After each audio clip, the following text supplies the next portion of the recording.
कटक बड़म्बारे यौनांग काटी स्वामी को मारिदेला स्त्री। बड़म्बा थाना मामला पर पुलिस तदंत।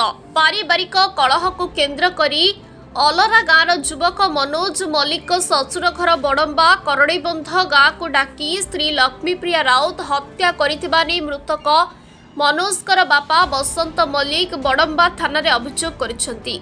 बड़म्बा पुलिस शव जबत करी शव व्यवच्छेद पाई पठाई। एने बड़म्बा थाना 194 एक हत्या मामला रुजु होईछि। आठगड़ एसडीपीओ विश्वजित महांती एने अधिक तदंत करुथिबा गणमाध्यम को सूचना दैछंती। मृतकंकर स्त्री लक्ष्मीप्रिया राउत निज स्वामी मनोज मल्लिक आत्महत्या करिथिबा थाना अभियोग करिथिबा समय मृतक मनोज मल्लिक बापा बसंत मल्लिक पुअर यौनांग काटी हत्या करिथिबा अभियोग आनिछंती। शव व्यवच्छेद रिपोर्ट आसिबा परे ही एहा हत्या ना आत्महत्या से घटना सामना को आसिबो। से संक्रांत रे बड़म्बा थाना रे 194 ओब्लिक 2026 गोटे मर्डर केस रुज मध्य करा जायछि। मनोज मल्लिक से मनोज मल्लिक प्राय दीर्घ 4 रु 5 वर्ष होला रहुतला तार ससुर घरे आसिक रहुतला। तांकर नरसिंहपुर अलरा रे तार घर। तार बाहरर किछि दिन परे तांका फैमिली घर भाई मान सहित मनमालिन्य जोगु से आसिकी तार ससुर घरे रहुतला करड़ी बंधरे रहुतला। एवं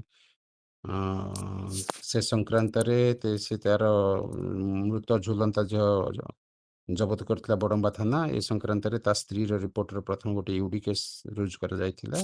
परवर्ती मुहूर्त रे तार बापा आसिकी बसंत मल्लिक एफआईआर दबारू गोटे केस रुज कराई, मर्डर केस कराई एवं ए विषय तदंत चलछि। पोस्ट इनक्वेस्ट है कि पोस्टमार्टम पाई जाइछि एवं आमे गुरुतर सह देखुछु ताकू घटनाटी को गुरुतर सह देखुछु। आईआईसी ताकू तदंत करूचंती एवं जदि सेमानकर संपृक्ति बाहरिबो निश्चित से देइथिबा लोक मन को अरेस्ट करा जिवो। वाइफ एवं तार ससुर लोकन का नारे एफआईआर हेछि।